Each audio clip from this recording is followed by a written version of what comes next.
morning, good afternoon, good evening, depending on when you're listening and where you're listening. Regardless, thank you for listening. The show is NXT Talk, where we talk about all things NXT 2.0. And boy, oh boy, there's a lot to talk about, especially this week.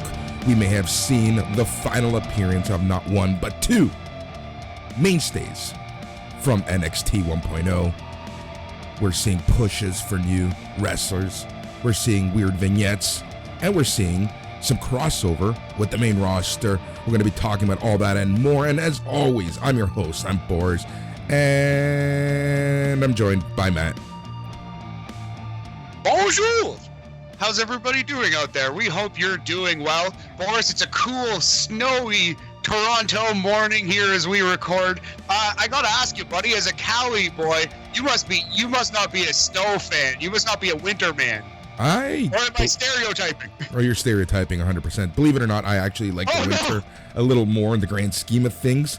That's kind of how I roll. That's kind of how I roll. But it's a very snowy day. Pretty damn cold as well. I think it's safe to say that winter for sure has hit us. They're saying it's going to be a white Christmas, whatever that means. But yeah, we'll see how things go in terms of the weather. Matt, how are you? It's been a couple days since War Games. Yeah, I'm pretty good, keeping busy. I was actually hoping to maybe spend a full day off inside due to the snow, but no, I got to go do a couple things. But yeah, hanging in there, life is good, buddy. But yeah, NXT War Games was very interesting, and we have a lot to talk about, a lot of potential departures, as you said, some crossover, so many things going on with this NXT 2.0. Yeah, it's crazy. Like it's we've said it before about this show, and I'm just gonna reiterate the fact that it's honestly, they throw stuff at a wall and see what sticks. That's essentially what the show has become. Some of it is good. Then you have jacket time. And then, it's very hit and miss, I think. Yeah, I 100% agree with that. And I think the promos this week were by and large okay. They were pretty good. I liked the promos and the storytelling more than the wrestling. I didn't think there were really any good matches. Well, there were a couple good, decent matches. Yeah, but this was a kind of a character reset show. We got a lot of a lot of storylines kind of taking shape right now in NXT. Yeah.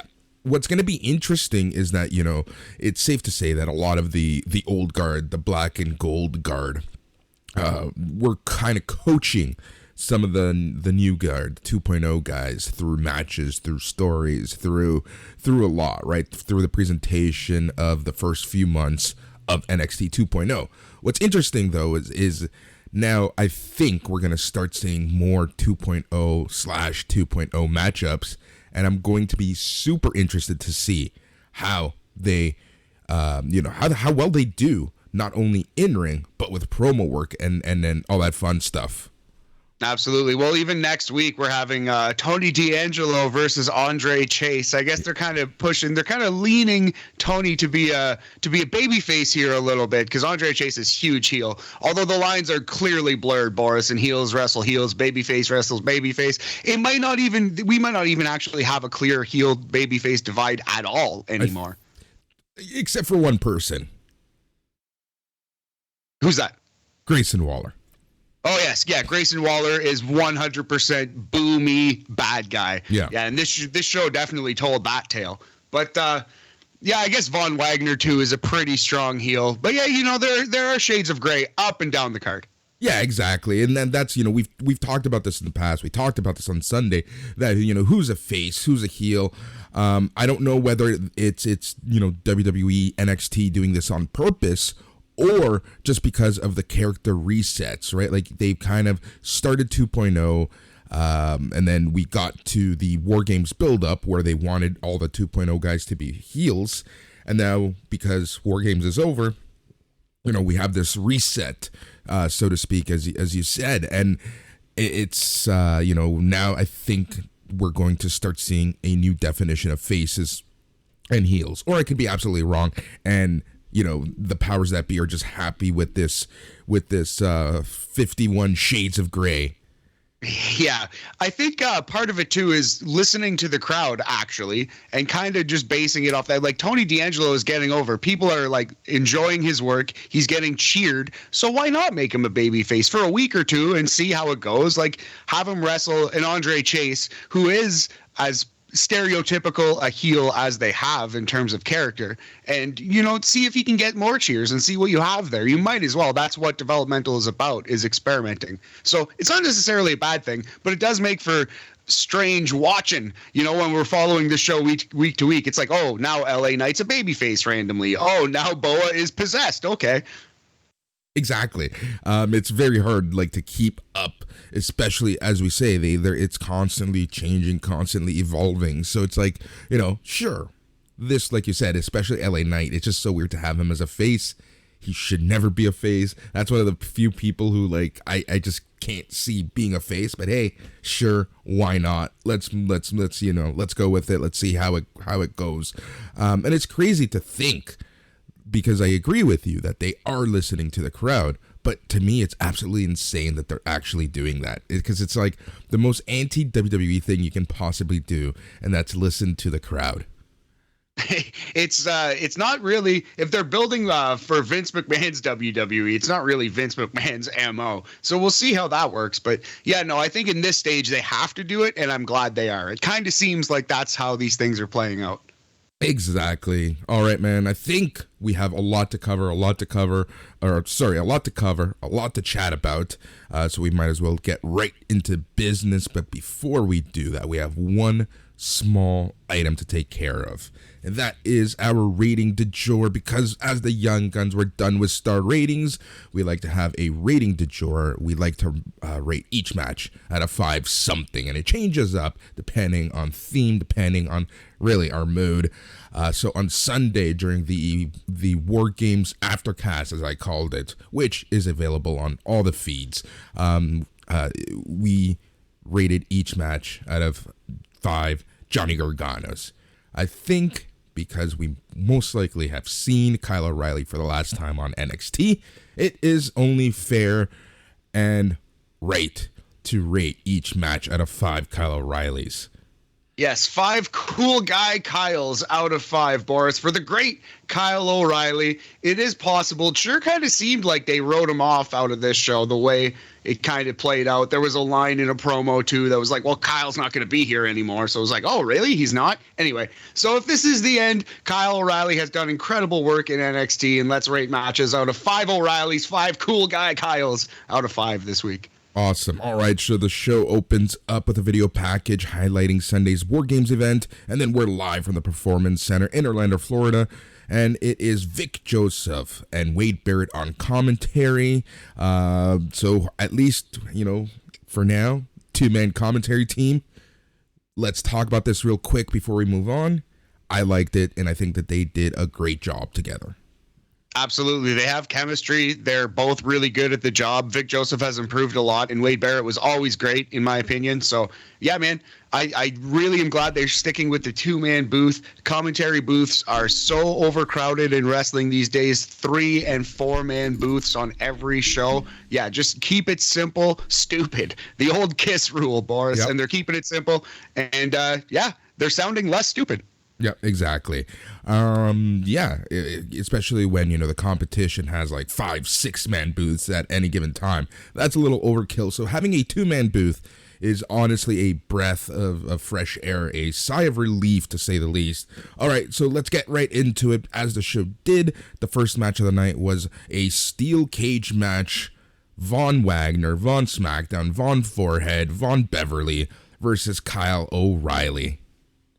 Yeah, definitely the best match on the show. Good, hard-hitting match, all action, but not like a spot fest. But it was a fight. It felt like a fight in a steel cage the whole time. Von Wagner he's a good big man, and he's only going to continue to get better. He's a legitimate athlete. I like that they started in the action too, Boris, as you alluded to. Kyle O'Reilly jumped Von Wagner coming out of the ring, coming out for his entrance, and they started fighting right away. So I actually started timing at that point because that's when the match actually begun, really. But yeah, this was basically a 15-minute cage match that Von Wagner kicked out of Kyle O'Reilly's finisher in, and then won clean with his own finisher. So Kyle O'Reilly put Vaughn over as strongly as you possibly could put a man over on the way out. Yep, there was the low blow. It is legal in the steel cage. True. It is what it is, but as you said, this is as clean can be in modern day wrestling, which, again, what better way to go out than to help someone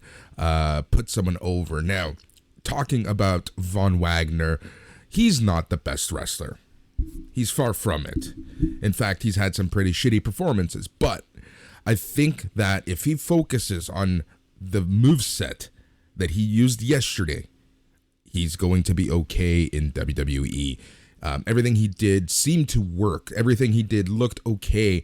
And for a big man, he can run a little bit, right? He's not like El Gigante, Giant Gonzalez, right? Like, he's not that type of stiff human, right? Like, so seeing him kind of doing some of the knee kicks and high kicks and stuff like that and running around is kind of good to see. And like you said earlier, he has the big men move set, so it kind of works. And he's not a Keith Lee, so he's more on the Jonah side of things, on the Bronson Reed side of things. So I think in the grand scheme of things, he's going to be okay in this system. Yeah, he's young. He's a heritage boy. You know what I mean? He's a legacy boy. His father was a professional wrestler in this company. He's a legitimate athlete, college football player. He checks all the boxes for WWE. Perhaps not good looks, but we're not here to talk about that. Exactly. Forehead. But yeah, no, honestly, like, the match was okay for what it was. Kyle O'Reilly, quote unquote, did the right thing. He went out with a loss. There was the low blow, and then Von Wagner did his suplex slam thingamajiggy. What would we call that? I think, yeah, you could call it a butterfly slam. It's not quite a butterfly driver. I think it's something of a butterfly suplexy slam thing. Let's call it a butterfly slam until it gets a name. I think actually Wade Barrett might have called it lockdown, but that might have just been a steel cage related pun. So I await further confirmation on Von Wagner's finishing move name. But yeah, I thought this was far and away the best wrestling match on this television show, Boris. If you're only here for the pro wrestling and you don't really care about the nonsense that NXT 2.0 is putting out, if you only want to watch a good wrestling match and then the Johnny Gargano promo at the end, I think you can watch this NXT episode like that. Watch this cage match and then just fast forward right to 10 o'clock and you can basically skip the rest. Exactly. Unfortunately, that's 100% the case with this episode. Also, one thing I wanted to point out is the fans, or the crowd. The crowd is pretty hot. And we talked about this a few weeks ago, and you're really starting to notice that this is for sure affecting my enjoyment of the show. I think now that, because I think it's essentially regulars who show up to NXT shows.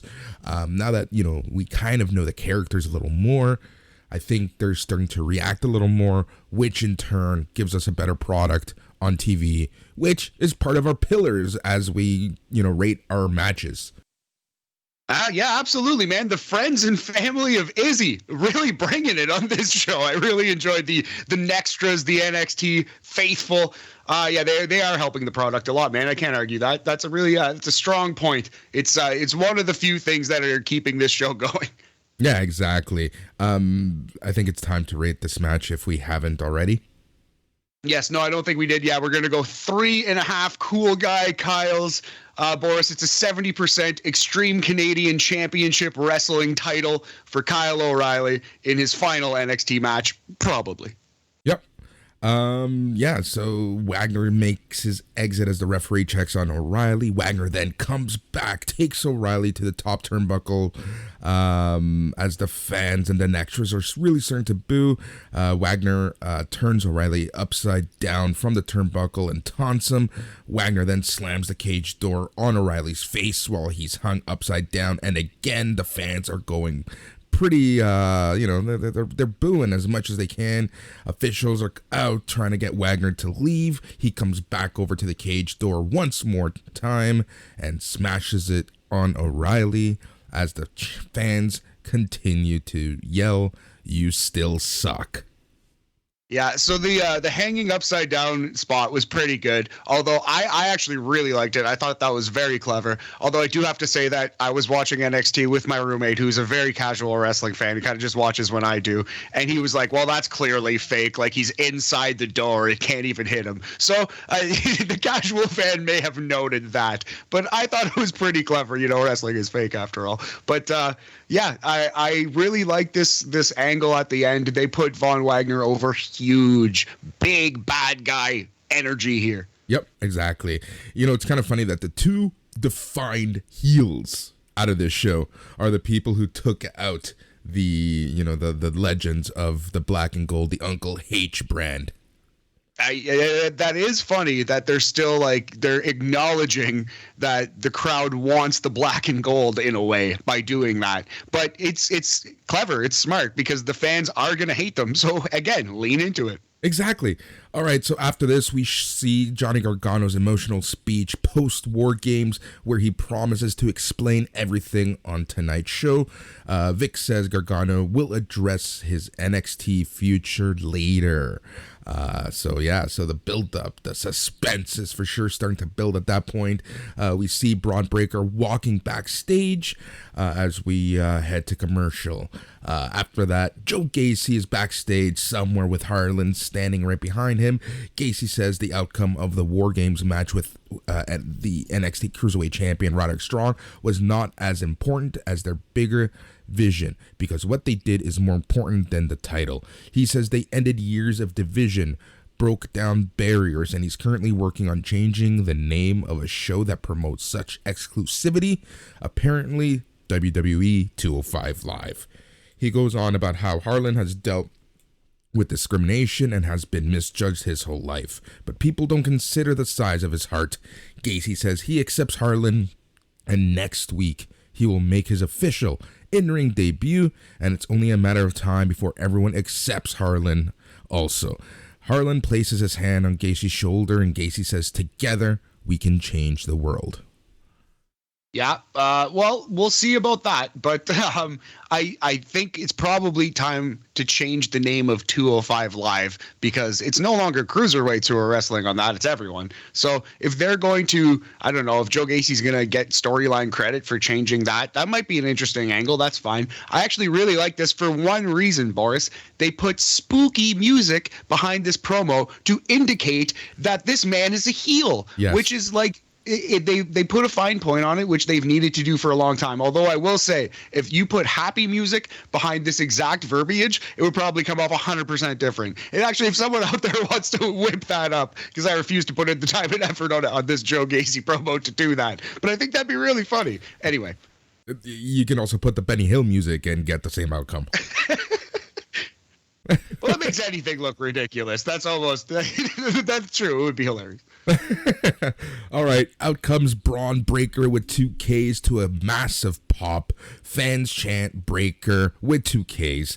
He takes the mic. Braun says 2 teams went to war at War Games, and he can honestly say Team Black and Gold is tough as nails. They laid the foundation for today's NXT, and he has nothing but respect for them.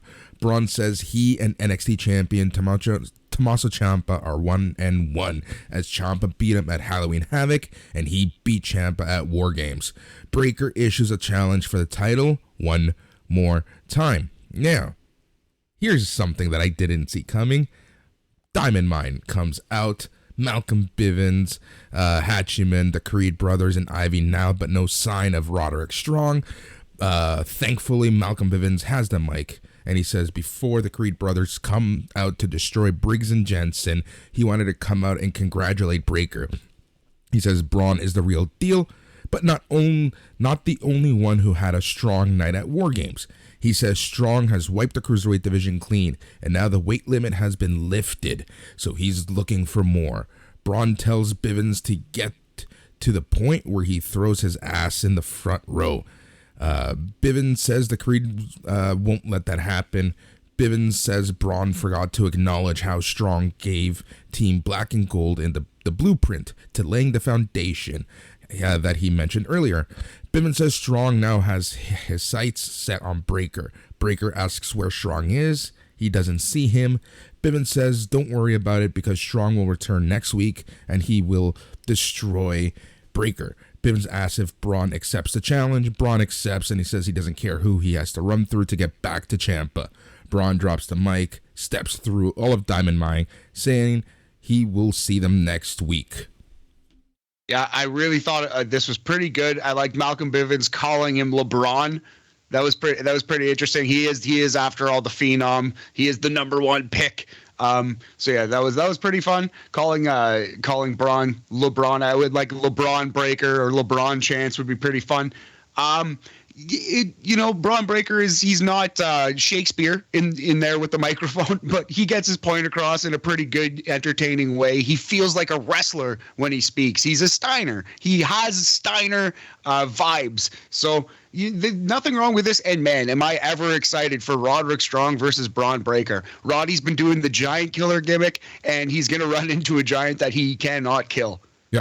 Exactly. That's exactly it. And I think that's going to be really cool. Do you think they're going to give the belt to Breakker? I don't know. I don't think so. I guess Malcolm Bivens did say that the weight limit has been waived, but why would Braun Breakker want the cruiserweight title unless they are just actually retiring their cruiserweight title? Yeah, I don't see Braun Breakker cruiserweight champion. I don't understand or want that gimmick. Yeah, exactly. I don't want it. He doesn't need it. There's only one belt that he absolutely needs at this point, and that's the NXT Championship, right? Like when that happens, who knows? Probably New Year's Eve. But till then, he really doesn't need a belt. And even if he faces Roderick Strong for the belt and says he doesn't need that belt, that kind of, hurts the Cruiserweight title a little bit at that point as well. Yeah, for sure. That definitely it almost kills it dead. And the cruiserweight titles, it's been doing some good work. It was rehabbed slowly but surely, and it would suck to kind of kill it because the cruiserweight title right now isn't that bad. Roderick Strong's been a good champion. Kushida had a good run before him. It's in a solid place. So I would be kind of devastated if they just killed it for no reason. Same here. For once, I think. This is really the strongest the cruiserweight title's been the past few months, basically since their WrestleMania show, that takeover. It's been in a very strong position. So you don't want to say it, Boris. You're dancing around it. It's the strongest it's been since Enzo. Exactly. All right, so the next match was the Creed brothers versus Brooks Jensen and Josh Briggs. Before the match, though, we got a video package hyping the reveal of MSK Shaman. The Grizzled Young Veterans are actually on commentary for this team, and they added a little I don't know what to this match. What did you think of this match? Well, I think I know what you thought, but let's just get to it. I think they Grizzled Young Veterans were fine on commentary. I liked them. I thought they were pretty entertaining and good. But I think this was too clever by half, Boris. I think they tried to do something and it just didn't quite work. Yeah. So the gimmick that they pulled here was that the Grizzled Young Veterans cut the tag rope off, and thus the baby faces couldn't tag in to the match because the referee was like, "Where's the tag rope? Like, hold on to the tag rope." But of course the tag rope was not there, and I don't know.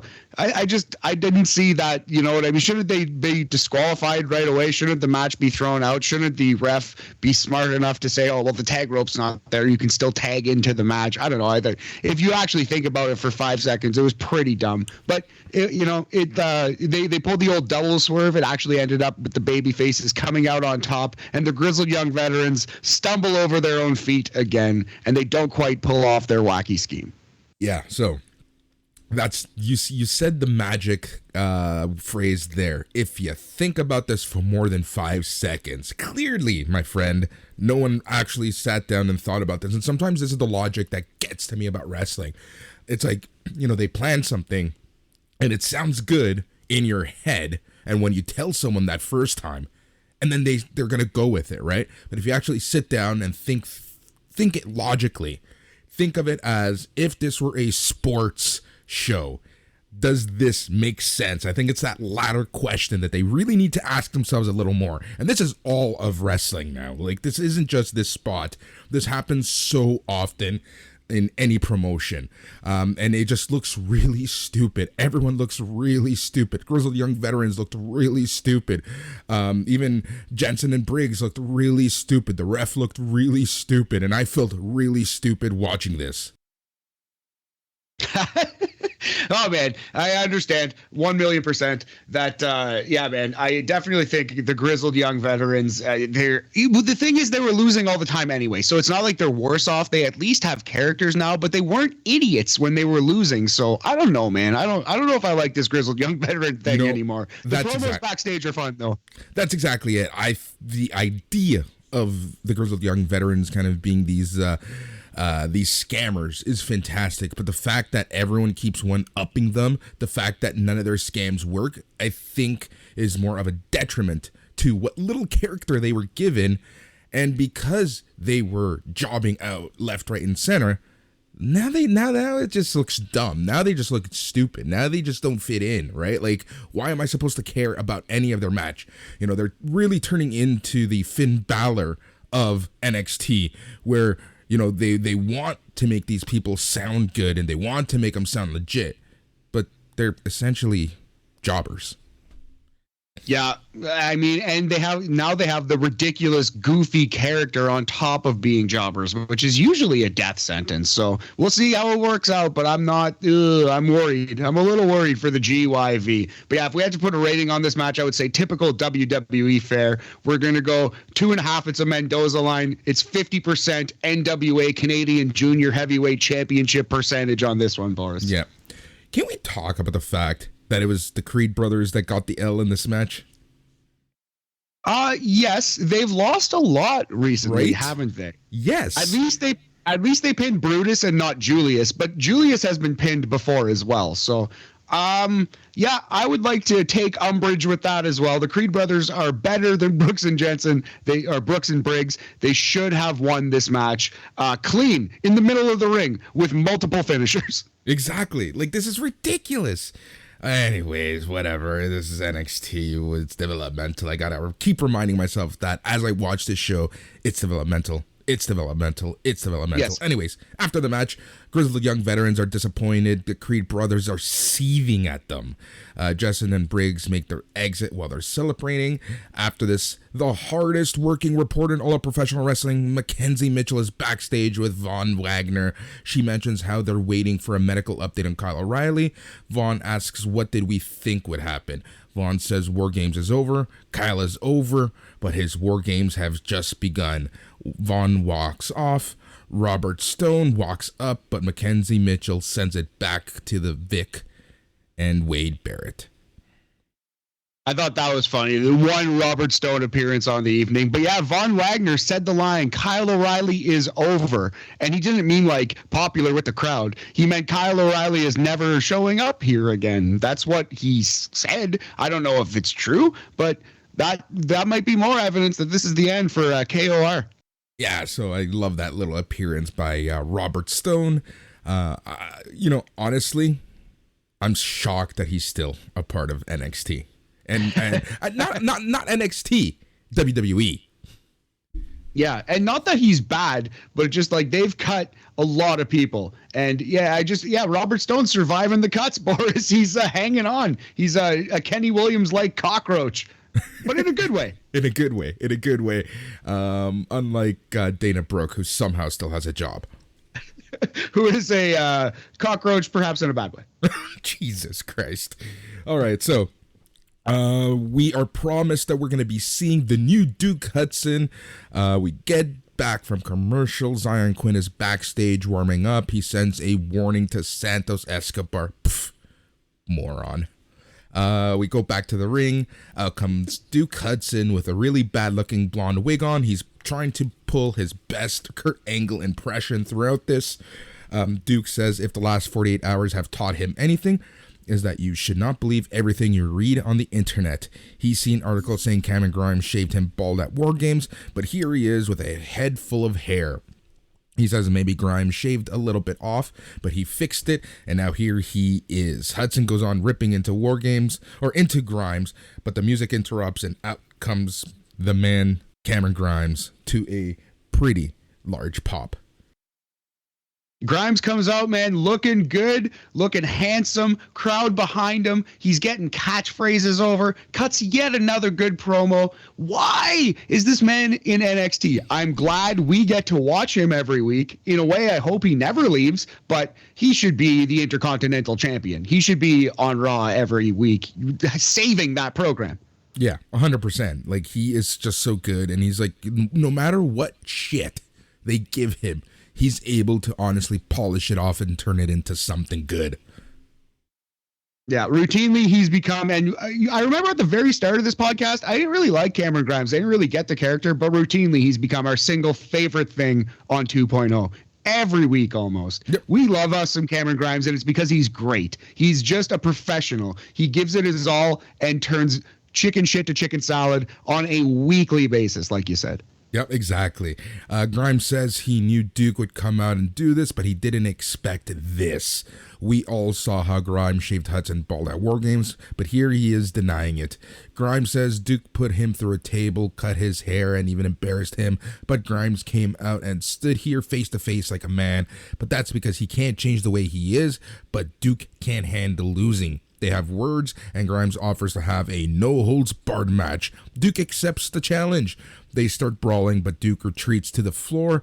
Grimes grabs the wig and tries to rip it off Hudson, but he gets away. Grimes stands tall in the ring as the fans are honestly cheering him to a huge pop and reaction.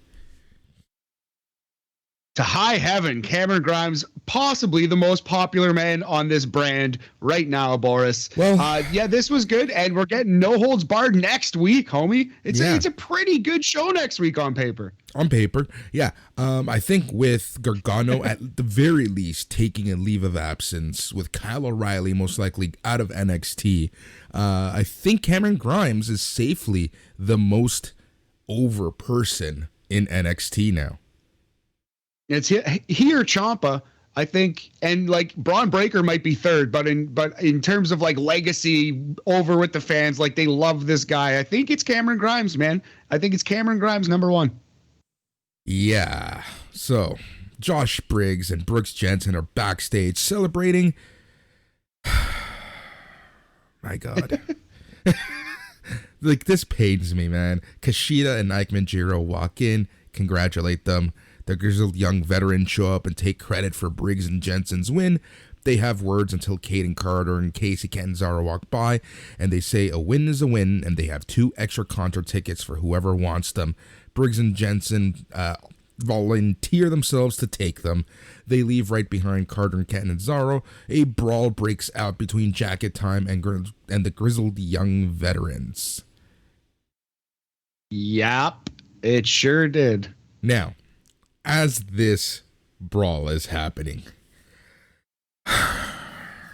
we see Karen Q's new character standing in the background named Wendy Chu. This is the same character seen laying on a couch last week during a segment with Indy Hartwell and Persia Prota. Wendy rises up behind a counter, apparently goes right back to sleep to end the segment.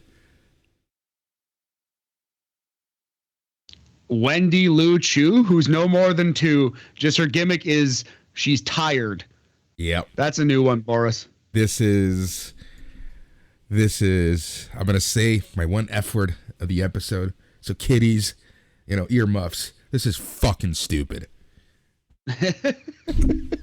You put a point on it. I feel bad for her, man. She's gotten a rough draw. She has gotten like the short end of the stick on 2 gimmicks here. We'll see how this plays out because it's a little thing in the background you may have missed. A lot of people probably missed.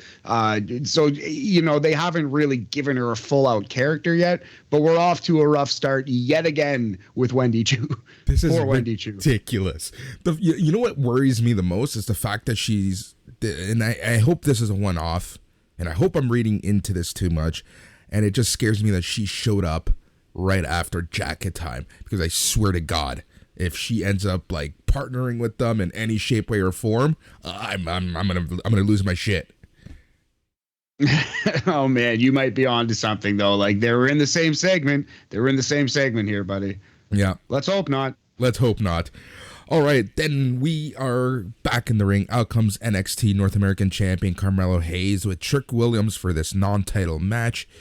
We see how they recently injured Dexter Lumis. Hayes and Trick are in the ring as we head to commercial. Now, back from the break, and this is where we're planting the seeds for the end of the night.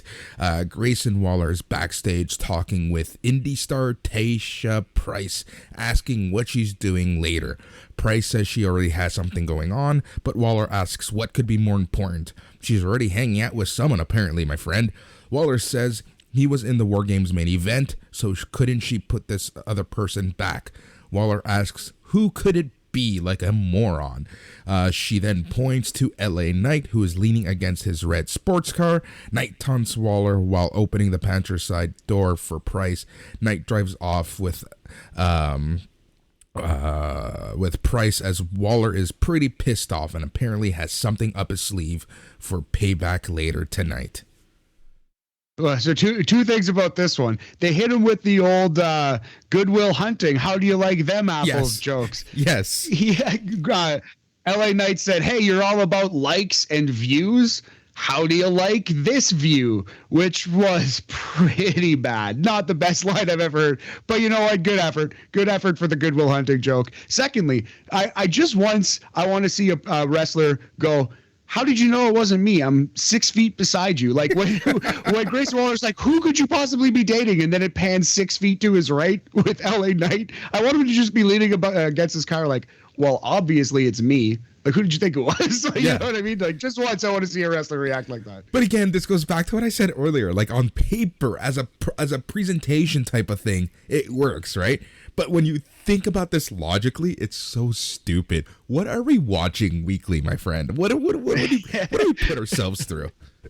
That's true, man. It's hilarious. But there's like good cheesy and bad cheesy, right? This was good cheesy. I think cutting the tag rope off and thus nobody can make a tag anymore for the rest of the match is bad, lazy, cheesy. This was just pro wrestling fun. You know, I kind of like this promo. Yep. All right. So back to the ring. Dexter Lumis is back from his hiatus, and it is time for Carmelo Hayes versus Dexter Lumis. Trick Williams was apparently originally supposed to be in this match, but he had a cut and he had a sight issues, so Carmelo Hayes got the call up. Interesting. I didn't realize that. But yeah, Dexter versus Carmelo Hayes. Another typical WWE match. Melo tried, but man, it was, 12, 13 minutes with just a lame DQ. For some reason, they didn't want to beat Dexter Lumis, which is surprising to me. Melo could have easily gotten a clean win over Dexter. It would have been important. It would have helped him. They still don't want to beat Dexter Lumis. I think I just snuck my only F word in there for some reason. They don't want to beat this Dexter Lumis. Still, I don't know, man. I don't get it. Carmelo should have won this match. Yeah, it wasn't that great. Nah. Big old pile of meh to me. Yeah, that's exactly what I thought of this match. But a couple things that did stand out for me, and that's Carmelo Hayes. I think he did a pretty good job of selling the rib injury. At one point, he did a springboard into a clothesline, where he kind of turned midair and clothesline Dexter Lumis, and he did it all with one hand, with the other arm kind of selling the ribs the entire time. So that was pretty cool. Good to see, like we say, these rookies learning how to sell, right?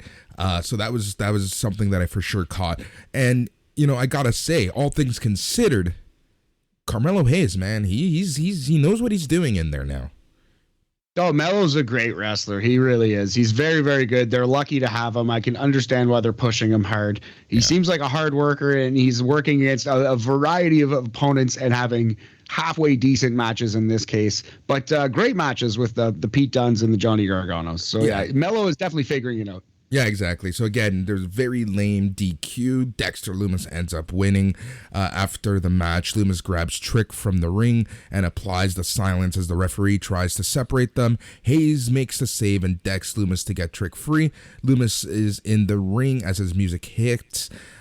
Trick and Hayes are looking from the entranceway. Yeah. So yeah, whatever. This feud must continue for some reason. Who knows why? But yeah, so it was a average WWE match in my opinion. No, Mello worked pretty hard. That's pretty honestly average is pretty good for Dexter Lumis. We're gonna go 2.5 cool guy Kyles out of 5. It's a 50% IWGP Junior Heavyweight Tag Team Championship percentage, Boris. Yep, I think that's a very fair rating. All right, after this, Vic Joseph says that Johnny Gargano is being given all of the time he wants tonight and he will speak from the heart. All right, we go to the reveal of the shaman for MSK, and it's none other than the person who I predicted from day one, and that's Matt Riddle. Yes, to quote our shaman, Tony Kornheiser, I believe you had that, Boris. I believe you had that. But yeah, no, you know what? I've been hating these MSK promos. I've been saying they're terrible and among the worst things on this show. The only thing worse is jacket time. And I gotta give credit where it's due. I gotta be fair. This was good. This was entertaining. I didn't hate them. I liked Matt Riddle's performance. I liked both of MSK's performance. And yeah, man, I thought this was very entertaining. And this was the first MSK sit down promo, the first backstage, whatever, the first time that they've ever spoken on the microphone. And it made me like them more and not less. Literally the first time since they've been in NXT. Exactly. We've talked about this every single time they've gone on the mic, and they're just not good. They're annoying. They're just annoying. They're damn rascals, some would say. But this week, I didn't hate it. So Riddle says he's been waiting for them to knock on his door forever as he watches NXT each and every week. Nash, Carter, and Wesley are excited. Riddle puts on his shaman hat and they take a seat around some candles. Riddle asks what's on their mind. They talk about thinking they'd be at the bottom of the totem pole when they came to NXT, but then they had all this success and so much so fast, and now they're worried if they've peaked. What happens when you accomplish your goal so fast? Is this it for them? Riddle gives some words of encouragement, and they wonder if NXT Tag Team Champions Imperium have their numbers. Do they need to change? Riddle goes on with the words of encouragement and says they need to be MSK all day and all night. They will climb to the top of the mountain again together, and Riddle will be there every step of the way. They're surprised and asks if Riddle is leaving them, and he says no. Riddle asks what's in the bag you brought, bros. Sharing is caring. Riddle says the bag is open. Riddle is impressed with what they have, and it's time that they all bro out. Yeah, so I guess they have some sick kush. I think we as the viewer are to believe that the bag is full of weed or some kind of drug anyway, Boris. They seem like the weed team officially. Yeah, well, if not before, they are certainly the weed team officially now with Matt Riddle involved. But yeah, I actually, like I said, I wouldn't even say MSK's bad, but I think you kind of hit it on the head otherwise. They're bad baby faces.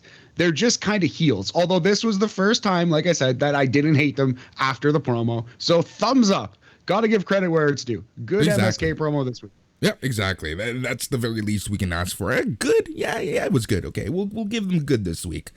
All right, we're back to the announcers, and they're interrupted by the NXT Women's Champion, Mandy Rose, in the back. She tells Vic to shut up and is joined by NXT Women's Tag Team Champions, Gigi Dolan and JC Jane. They're walking backstage. Rose says Dolan and Jane have some business to take care of, like real women, not these girls in NXT with hand-me-downs and skateboards. Love that line. Rose tells Vic to stop drooling, and Toxic Attraction keeps walking as we head to commercial. Yeah, so that was a thing. Yeah, Mandy Rose is basically heel Sable. This is for the women who want to be me and the men who come to see me. Yep. That's her entire gimmick wrapped up in a catchphrase from 1999. But she's doing okay with it. I like sassy heel champion Mandy. It's a far cry from like when Charlotte was the champion, or Sasha Banks, or Bayley, or Asuka, or Io Shirai. But it's okay. It's all right, Boris.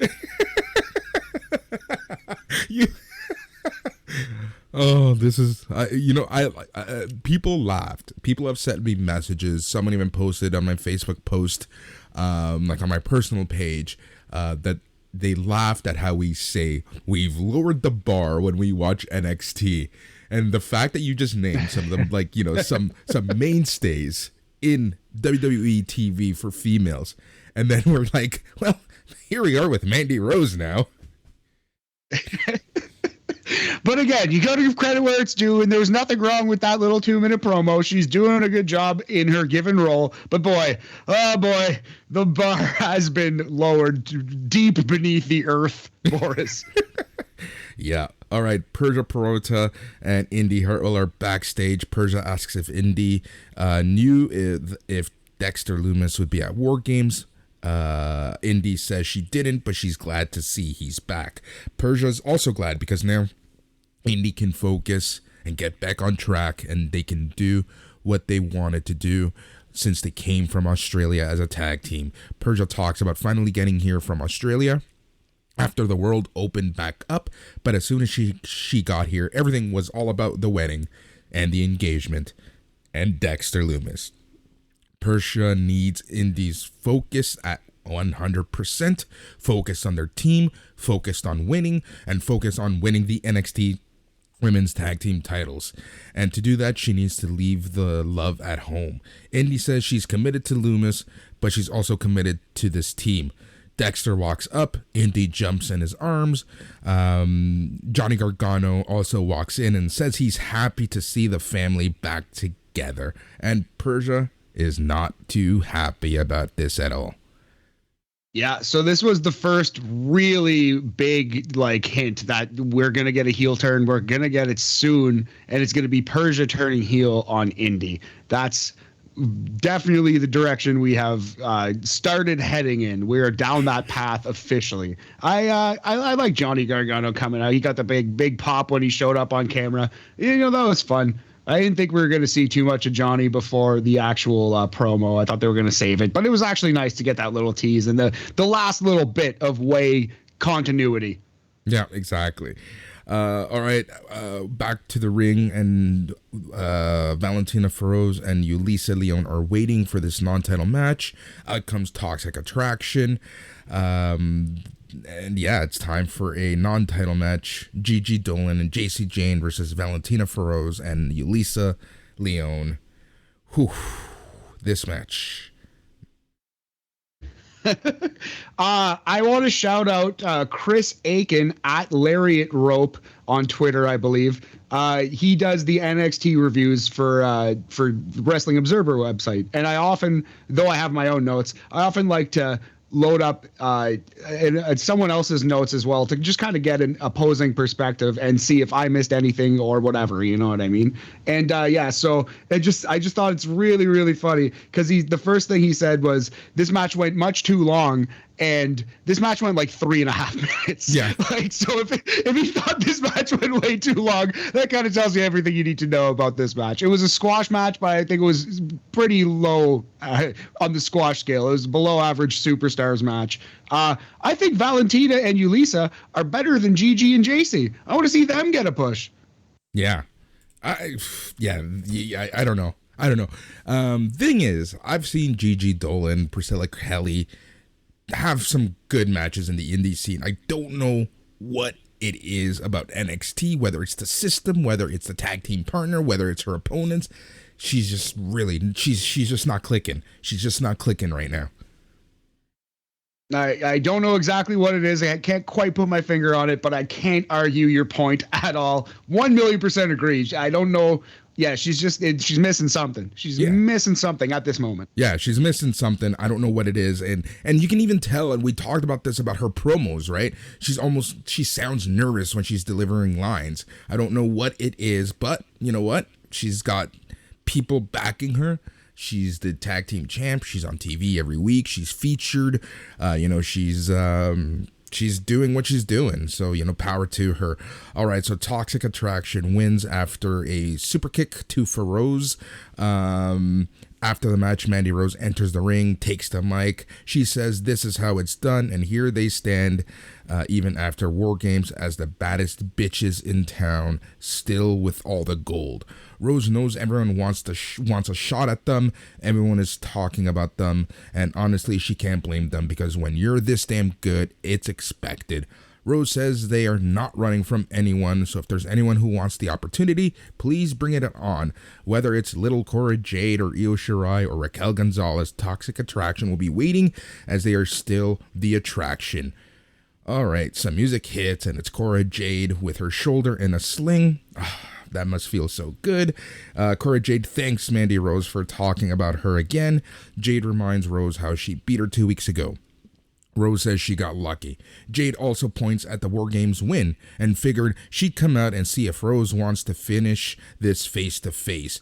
Jade is on the apron at this point. Rose says Jade is not the one, but if she wants to be embarrassed, she can get her little ass in the ring right now and they can settle it. Some more music interrupts, and this time it's Raquel Gonzalez with a steel chair. Gonzalez and Jade are alone in the ring as after Toxic Attraction retreat to fans, and they're cheering, which again, it was noticeable, audibly loud, which again made this little thing a little more enjoyable for me. Yeah, definitely. The crowd being a part of the show helps wrestling so much, and it's helping NXT. It's really like keeping this thing alive, almost single-handedly in some cases. Yeah. And this was possibly an example of that. Yeah, exactly. All right, we see a new vignette. Actually, before we do this, you need to rate the match. Yes. We're going to go, slightly below average squash match. Decent enough effort. Like I said, I was more impressed with Valentina and Yulisa than I was with Gigi and JC. All things considered, we're going to go 2 cool guy Kyles out of 5 for that one. It's a 40%, slight fail, but decent effort. Ring of Honor World Championship percentage, Boris. Yep. Again, I agree with you 100%. Like, this match was not good. I can't believe that it was only 3.5 minutes. This is actually the first time I'm hearing that. I didn't see or read your notes. Holy shit, it felt so much longer. Yeah, I don't have them. I don't have the times in front of me right now because I just do the times on my phone and then post them on Facebook, and I deleted the note for some reason. But I believe it was 3:31 or something like that. It was in the 3-minute range for sure. Man, that's crazy. All right, we get a new vignette with Tiffany Stratton. And Matt, we have a new nickname for her, which I will give you full credit. Thank you. So she's doing the exact same character as Xia Brookside. So officially, Tiffany Stratton is now Xia Stateside here on NXT Talk. And Xia Stateside is officially a gymnast. She was a high-level gymnast, but she asked her daddy to pave the way, to pay the money for her to get into NXT. So she's a spoiled gymnast from Team USA, I suppose. Yeah, exactly. I don't know what else to say. This whole daddy thing just creeps me out on so many freaking levels. Just considering who's writing the show too, and how few female voices are probably in that room. Yeah, it's pretty creepy. Pretty damn creepy. Yeah, exactly. It's so creepy sometimes. I just really don't freaking get it. But at this point, it is what it is. All right, so the hardest working reporter in all of professional wrestling, Mackenzie Mitchell, is backstage with Tony D'Angelo, Ayo, Gabagool, Gabacruel. She asks him about War Games and Pete Dunne. He told us the money was on Team 2.0, and he was right. He says things might be personal between he and Dunne, but he got a little piece of memorabilia from Dunne during War Games, his mouthpiece. Andre Chase walks up clapping. He congratulates D'Angelo, but says if he would have listened to his plan before War Games, then D'Angelo would have come out of War Games as the star, not Grayson Waller.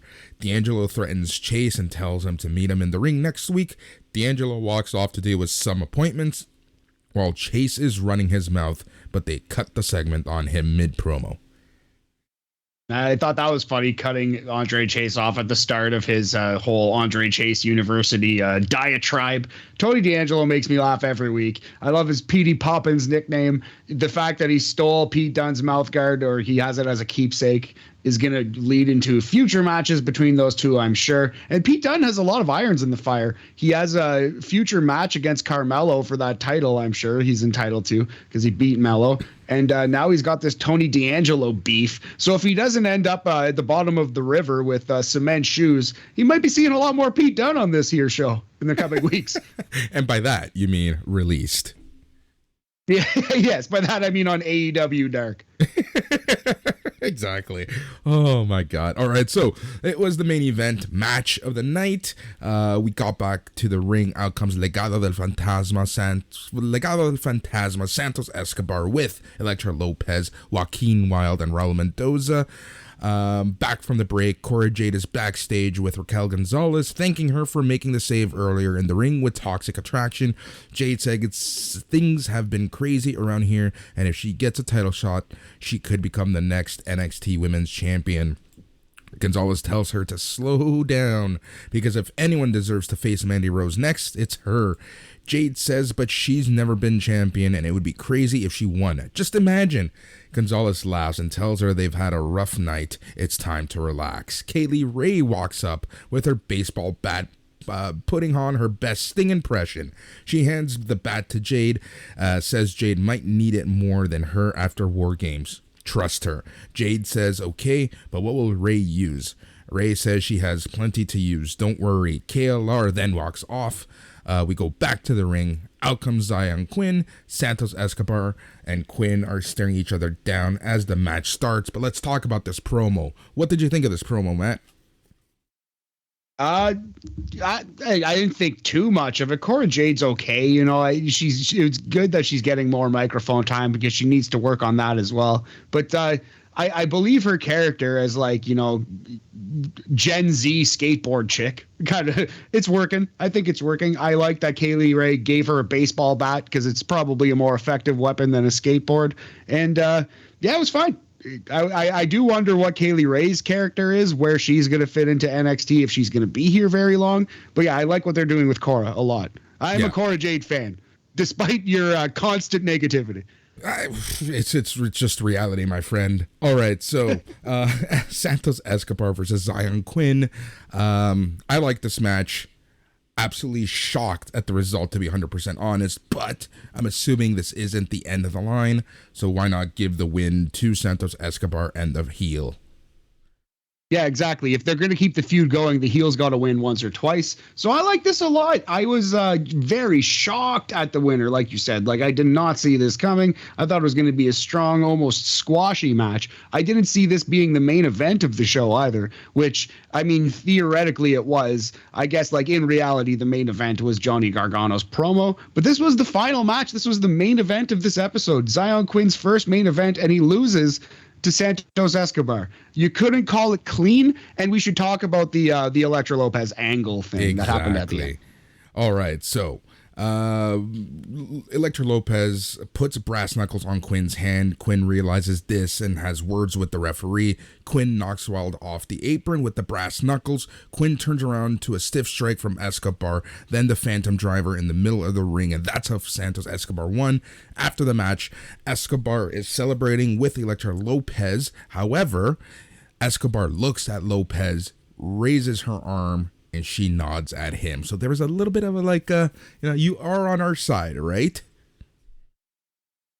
Yeah, exactly. So I don't know exactly what we're supposed to believe. Maybe we're supposed to believe that Elektra Lopez was playing both sides of the fence, and she was just going to go with whoever won, Sunny style, like Sunny in 1996. Yeah. But yeah, no, I don't know. This was again, this might have been too clever by half. Like, not as bad as the tag rope thing, but I don't know if they quite got across exactly what they were wanting to. I guess the whole thing is we're supposed to be wondering what side Elektra Lopez is on, but I don't think I care too much. I love Legado, but yeah, I really don't care, to be 100% honest. I don't know if this is a swerve, if this is actually they're going to, flip Lopez to Quinn. it doesn't matter. Like, and that's the sad part, right? Like, I just don't care enough for this angle. And this is coming from, like, you know, the biggest Legado fan supporter that you can find. So we'll see. I don't know. It's that's all I can say.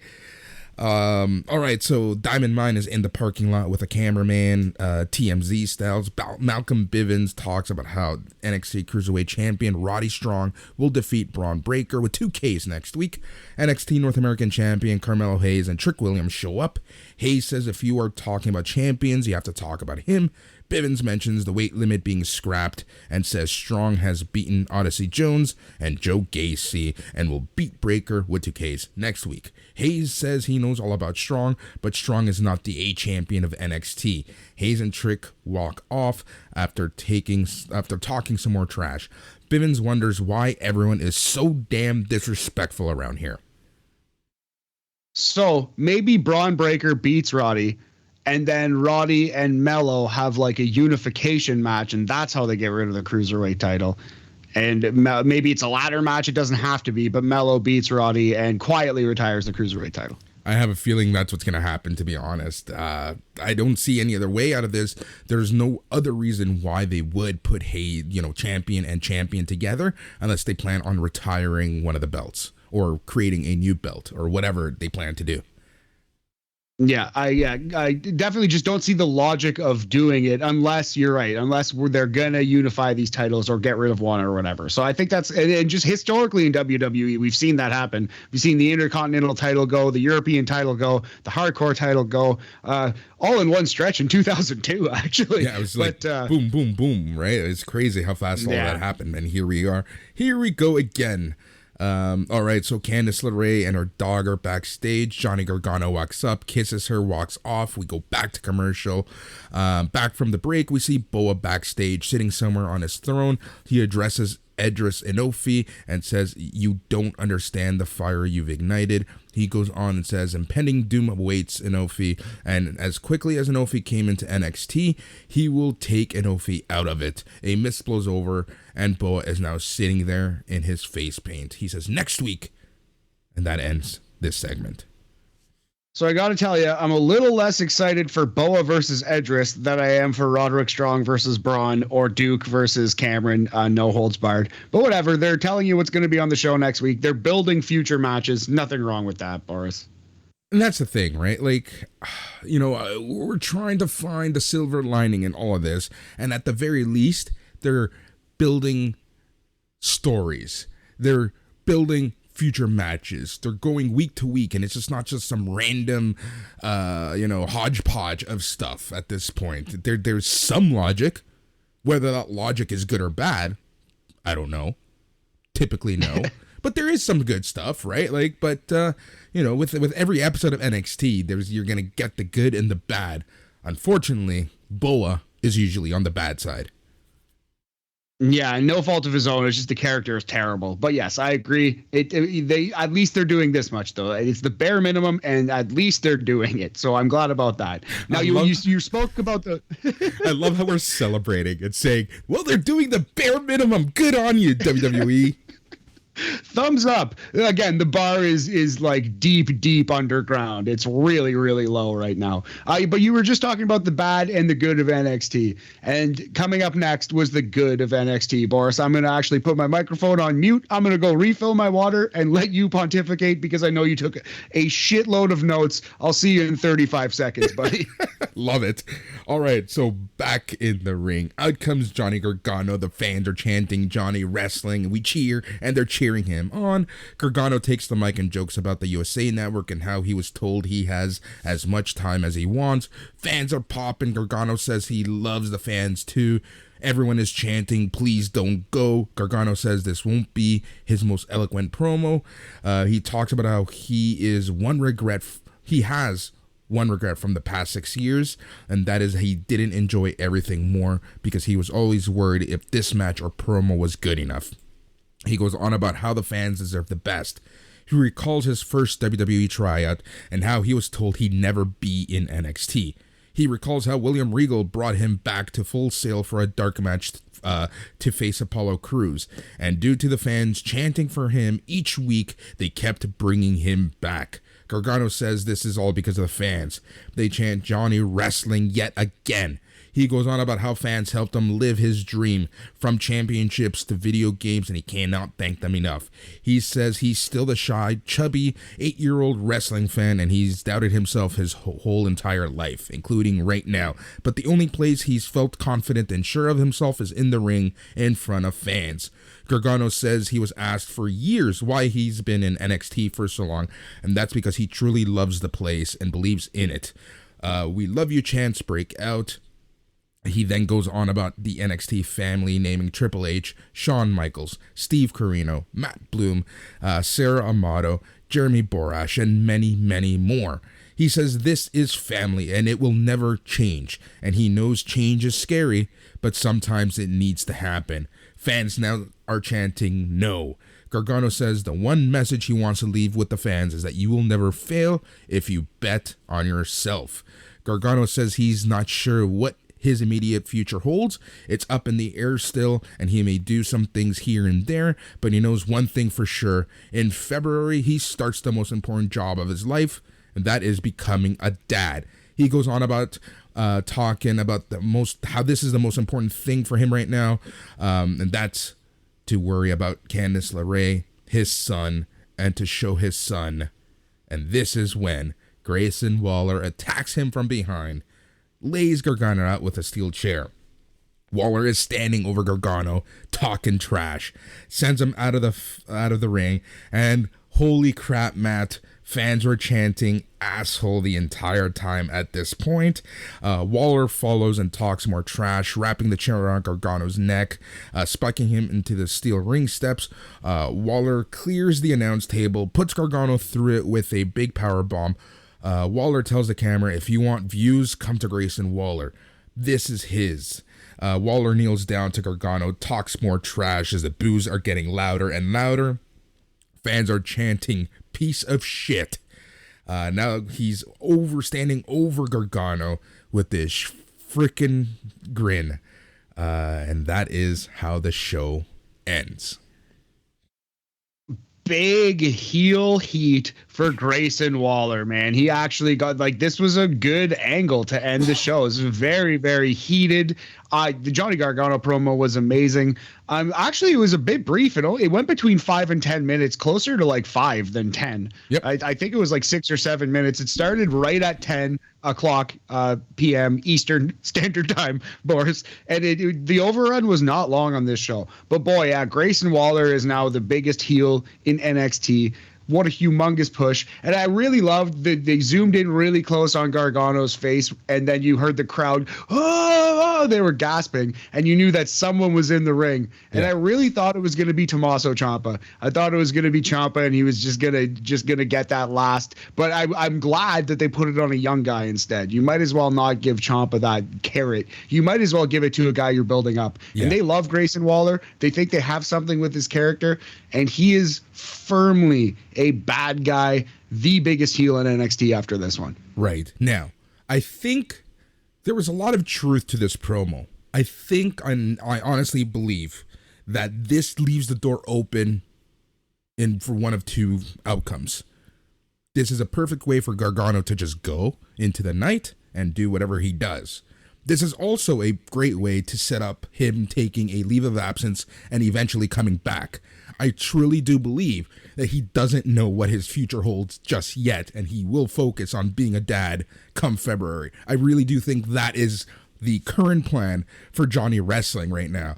And like I said, I think, this angle can go one of two ways. It can firmly put Waller as a super mega heel that took out Johnny Gargano, or this could set up a future match. Yeah, it wouldn't surprise me to see them do it at New Year's Evil if Gargano gets one more run, one more paycheck.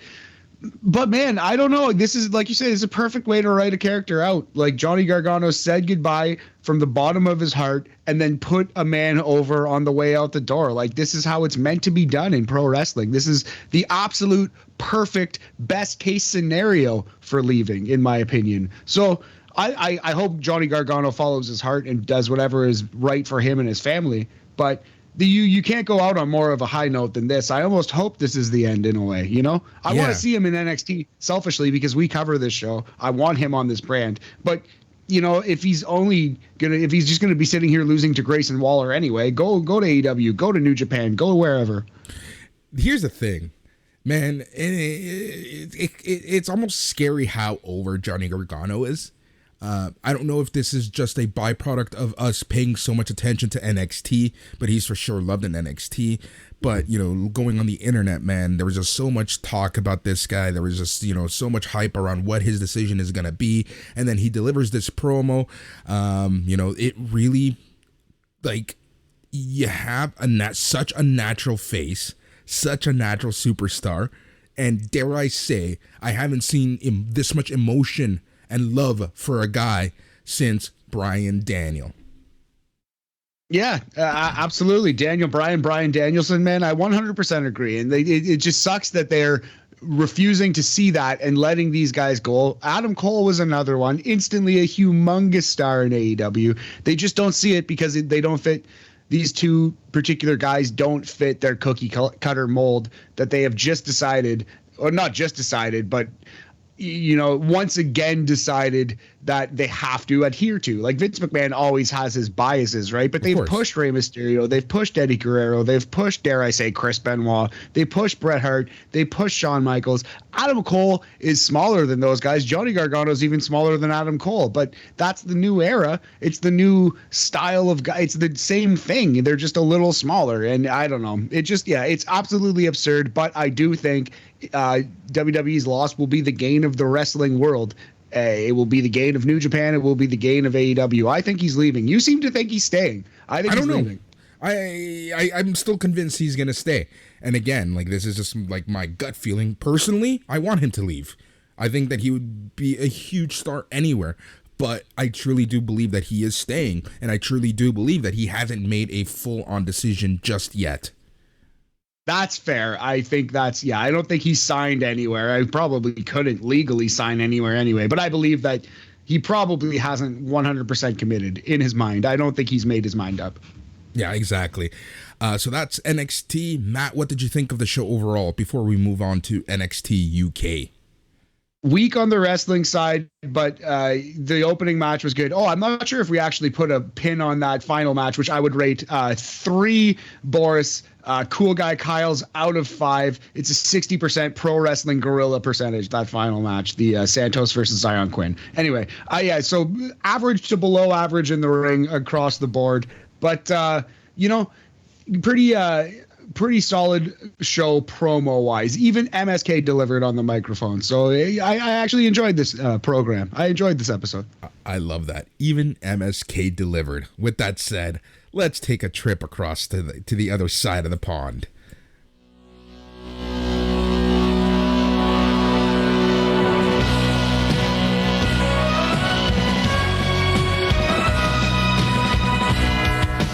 All right, it's time for NXT UK Corner, where we quickly chat about NXT UK in what we typically call the best hour of WWE TV each and every week. Last week was a very interesting episode. I'm not sure, even now, and I watched this episode on Thursday, and I'm still not sure whether I liked it or didn't like it.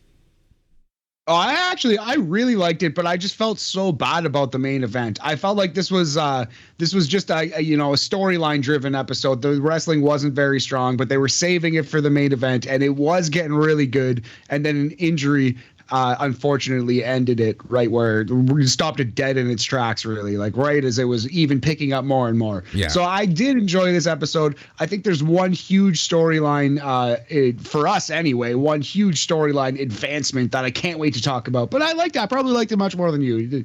Yeah, it seems like you're a little down on this one. No, I'm just saying I didn't like it. It's just, the main event really took a lot out of me. It kind of said, well, that kind of sucks. Anyways, we'll get there soon. The first match of the night was for the NXT UK Women's Championship. Meiko Satomura, your champion, with Emilia McKenzie versus Xia Brookside. Yeah, it went 7 minutes and 56 seconds, and it was solid, man. I really enjoyed it. Oh man, Miko Satomura should be a Hall of Famer in anyone's book, in my opinion. She's a legend. She's, what is she, like over 40, 44, 45 now, still having these awesome matches with these young guns. She is the NXT UK version of Tommaso Ciampa in many ways. She's that old dog, the champion, who's still like arguably the best in-ring worker in the entire brand. Yeah, I agree with you there. So Miko Satomura won. She did the Scorpio Rising, and that's how she ended up winning. Overall, this match was, it was pretty good. I like this. It's short, simple, to the point. It went as long as it should have. I didn't feel like it overstayed its welcome. What do you think? Yeah, no, I like Xia Brookside a lot. She basically got squashed. She had a little bit of shine in this match, but largely she was a crash test dummy. Remember, though, she only got this title shot because she went to Daddy. Exactly. And that's kind of the story they should have told. She cheesed her way. She used her influence and power to get into this match and got crushed because she wasn't ready for it. And I like that story that they told. I also like in her entrance, she's getting boos and kind of rolling her eyes at the crowd, kind of being like, why do you hate me? I'm awesome. I'm liking this Xia Brookside character. She's pulling it off. I love the Scorpion Rising finisher too. It's like an elevated axe kick. You think it's like the setup for the Shining Wizard, but out of the step up of the knee onto the opponent, she delivers an axe kick. If you've never seen her do that move, it's really, really dope. The Scorpion Rising, throw it into YouTube. It looks cool. How would you rate, how many crumpets, how many supernovas would you give this match? Going 3.5 supernovas on this one, Boris. 70% no MDAR percentage. It achieved exactly what it needed to. I like the story. It's a treat to see Miko Satomura in the ring. Loved it. Yeah. All right. Then we get a very well-produced, well-shot vignette. We see Charlie Dempsey's official initiation into Teoman's family. Dempsey speaks with Rohan Raja and says the reason he wants to join is so he can expand his legacy. Raja welcomes him with a nice firm handshake, and man, these guys were dressed sharp. Yeah, absolutely. Sharp dressed men.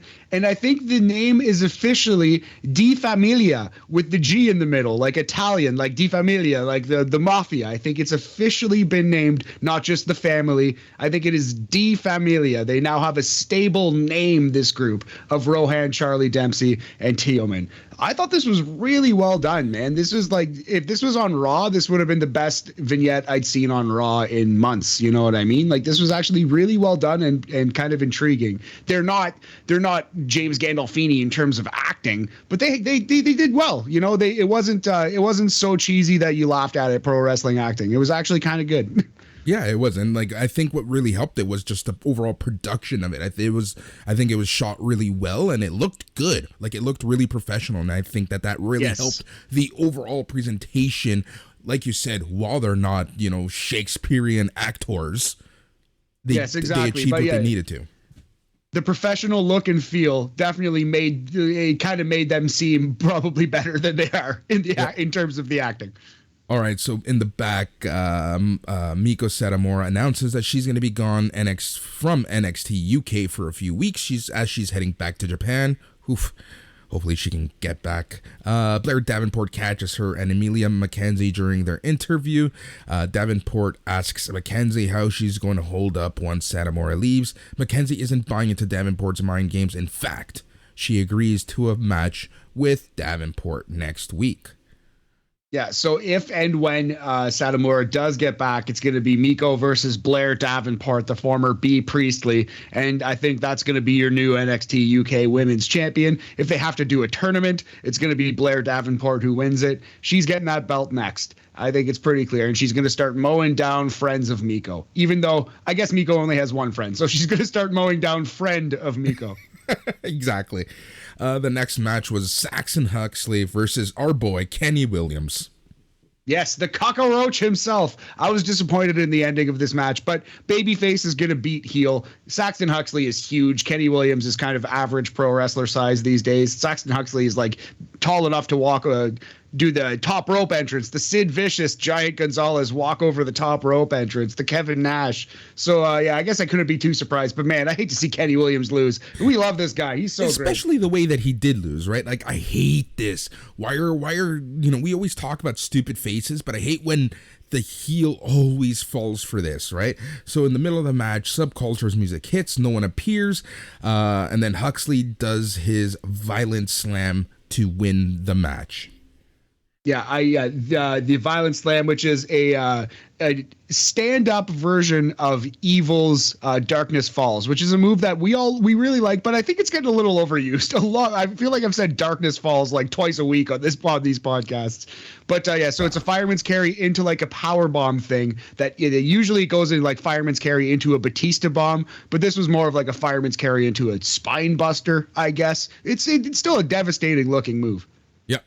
How many crumpets, supernovas would you give this match? Again, it was starting to get pretty good, but man, that ending really took the wind out of my sails. Like, it really did make Kenny look like an idiot, and it's so cliche. The distraction finish, I think, typical WWE match. We're going 2.5 crumpets out of 5. It's a 50%. It's a Mendoza line kind of match, buddy. Yeah, I agree with you. I hate that ending, right? That's up there with schoolboy endings for me at this point. Like, who would have thought that the only finisher that gets you a guaranteed win is a schoolboy or someone else's music? Somebody else's music is like 99% successful in professional wrestling.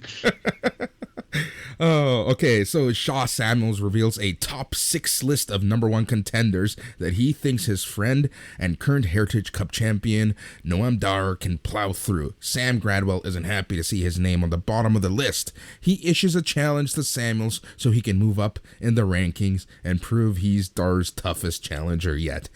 I think this is one of the funniest ways of setting up a match, like this random ranking system. Having said that, this ranking system probably makes more sense than AEW's, but hey, what did you think of this?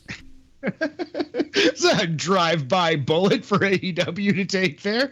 Poor Tony Khan. He'll be fine. Yeah, no, I laughed at this promo. I love Shaw and Noam, basically the train spotting gimmick. They remind me of like the Scottish shit talkers in that movie a lot. They're basically doing train spotting, but I love train spotting. It's a fantastic movie. So I love these guys. This dumb ranking system that they came up with made me laugh a lot. And we'll do Shaw versus Sam. I'm into it. That will be a mean guy match. That's a Haas fight right there. Yep. All right. So next week on NXT UK, we have Blair Davenport versus Amelia McKenzie. And then we also have Pretty Deadly versus Mustache Mountain. Yeah. And unconfirmed, but probably going to happen. Shaw Samuels versus Sam Gradwell. Yeah. Exactly. And then it's time for the main event of the match. Or of the night, which is for the NXT UK Championship, your champion Ilya Dragunov versus Rampage Brown. As we hinted and alluded to at the beginning of this show, or of this segment, this match was getting good, and then a freak injury happened, and the match had to be stopped by referee stoppage. Yeah, it was really good. I thought, yeah, it was a good match until the injury. And then, yeah, I almost wonder, Boris, do you think there was a different spot that caused an injury and they just didn't want to show it to us since the show was edited? They aired, it was taped months ago, probably, or weeks ago at least. They could have said anything happened, right? So I almost wonder if they didn't show us what actually caused the concussion, because it genuinely looked like he didn't get hit at all by the enziguri that ended the match. Having said that, they did slow it down. And I guess once they slowed it down and blew it up, you can kind of see Ilya Dragunov's toe connecting with Rampage Brown's head. I'm not in the ring, you know what I mean? I can't tell you, oh, that didn't look bad. Like maybe he hit him right on the temple and legitimately knocked him out. That's probably what happened. But I just wonder, because watching it in full speed, it didn't look like he hit him at all with the thing that ended the match. It looked like he kicked his hands. Yeah.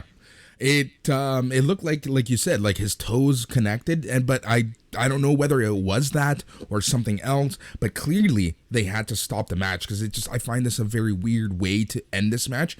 If this was Walter, sure, but Ilya Dragunov is always the little engine that could, right? He somehow is able to find a win no matter what after a long match. So he would be perfect for New Japan and for 40-minute main events. But in this match, it was starting to get really good, starting to really pick up steam, and then it just abruptly ends. And it took me completely out of the show. And no fault to either performer. Exactly. They did the right thing by stopping this match if Rampage Brown was really hurt. And it certainly looked like it was a legitimate injury on the outside of the ring. It looked like the doctor was helping him out. It looked real. I'm not saying, like, I'm not trying to criticize or anything. I'm just wondering if maybe they didn't actually show us the thing that hurt him and they came up with an explanation on the fly because they didn't want to show him getting rocked on TV, So I wonder if that's what happened. Either way, it seemed like a legitimate injury to end NXT UK. And like you said, how could it not take the wind out of our sails? But I just hope Rampage Brown is okay, and we'll see this match again, I'm sure. Yep, exactly. So yeah, to me it just sounds like one of those unfortunate things. But having said that, Matt, we have to rate this match. Yeah, sorry. Again, it's like no offense to anyone who was in it, but it's just kind of what ended up happening. I would say it was a good match until the thing, but you couldn't really call it you couldn't call it a great match or anything. We're just going to go 3 supernovas out of 5 for this one. I feel like that's fair. 60% no Amdar crumpet percentage. Yep, exactly. Sounds great. Man, so yeah, we have a pretty interesting show tomorrow when we talk about BAM. We're still figuring out the details of the format, but I think we're going to focus a little less on the sports, talk a little more on the wrestling, because we have tons of wrestling to get through. We have NWA, can you imagine? NWA, Hard Times 2 to review. We're also going to be reviewing the AAA show from the weekend, which was just a lovely watch. We're also going to be doing a preview for ROH their final battle, there's just a lot to talk about in the wrestling world, and then in the sports world, we'll find some stuff, but we're really gonna try to focus on the wrestling this week. So that's BAM tomorrow. Patrons, you'll get that. If you're not a patron, though, you can join at patreon.com/SNME radio, because you get one wrestling show a week. As we talked about, you get BAM on Thursdays. Then on Fridays, you get the old fucks as they chat about AEW. That's Joe and Dan. But this week, it's going to be Dan and myself chatting all things Dynamite. I am so thankful I get to watch Dynamite, and I didn't have to watch Raw. Sorry, Mike. That was Trial by Fire on the midweek markout, which is already out. On Saturday, you get not one, but 2 shows. You get your Smack Daddies talking all things SmackDown, and then you get the Dark Side of the Elite talking all things Rampage on Rampage Rollout. And then on Sunday, you get the main show, the terrestrial radio show. As a patron, you get it early, and more often than not, you get a little extra at the end of the show. So that's pretty much the lineup. Any merch, ballergear.ca, and the collection is SNME Radio. Follow us on all of the social medias. For SNME, it's at SNME Radio. And then for us, you can follow us at NXT TLK Podcast. That's NXT Talk Podcast. So yeah, there's interesting shows that we talked about today. And then, Matt, I'm tired. It's been a long freaking week. We'll talk offline. We have a lot to plan. Yes. He's Matt. I'm Boris. Good night. Thank you, Kyle. Thank you, Johnny. Yeah.